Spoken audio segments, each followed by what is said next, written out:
এবার জাল আধার কার্ড বানানোর হদিশ মুর্শিদাবাদের লালগোলায়। গোপন সূত্রের খবরে তল্লাশি চালিয়ে লালগোলায় আক্তারুল ইসলাম ওরফে রাজেশ মাস্টার নামে এক ব্যক্তির বাড়ি থেকে শুক্রবার গভীর রাতে দুই ব্যক্তিকে গ্রেপ্তার করে লালগোলা থানার পুলিশ। ধৃতদের নাম আবু সুফিয়ান, বয়স 20 বছর, বাড়ি জামতলার রঘুনাথগঞ্জ, এবং শাহিন আক্তার ওরফে ইমাম, বয়স 36 বছর, বাড়ি লালগোলায়।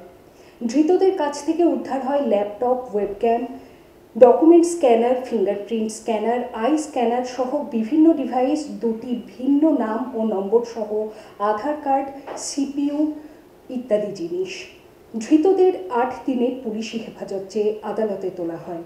এটা আমরা গতকাল একটা সোর্স ইনফরমেশন মাধ্যমে খবর পাই যে চামাপাড়াতে একটি দোকানে fake Aadhaar card, caste certificate, PAN card এসব বানানো হচ্ছে এবং সাথে সাথে আমাদের লালগোলা থানার পুলিশ অফিসার সেই জায়গায় রেড করে এবং যেগুলো দেখতে পাচ্ছেন একটা প্রিন্টার মেশিন, একটা ফিঙ্গারপ্রিন্ট ডিভাইস, ল্যাপটপ দুটো,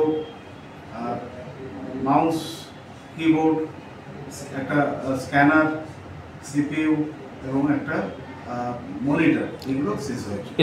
আপাতত প্রিলিমিনারি আমরা যা ইনভেস্টিগেশন করে পেয়েছি, একজন আবু সুফিয়ান যার বয়স 20 বছর, এই রঘুনাথগঞ্জ থেকে আসে, এবং শাহিন আক্তার অ্যালিয়াস ইমাম, এর বাড়ি জামাপাড়া, এর দোকানে উক্ত আবু সুফিয়ান এই ফরজারি ফ্রডের এই কাজটা করে এবং এর সাথে যা খবর আসছে আরও কিছু লোক জড়িত আছে, সেটা আমরা ক্রমশ ইনভেস্টিগেশনের মাধ্যমে প্রকাশ হয়। এটা খুব সম্ভাবনা আছে যে এখানে অনেক বাংলাদেশিরও আধার কার্ড বানানো হয়। আপাতত আমরা একটা পেয়েছি এবং কম্পিউটারটা আরও ওদের যে মেমোরি আছে ওইগুলো আরও প্রসেস করলে আরও কিছু পাওয়া যাবে। আমরা 7 দিনের রিমান্ড নেই।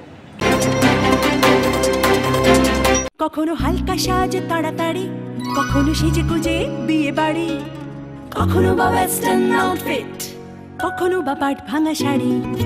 যখন যেমন সাজ গয়না তেমনি কোনো অকেশনে, কখনো জাস্ট এমনি। অঞ্জলি জুয়েলার্স, ঠিক যেমনটা চায় আজকে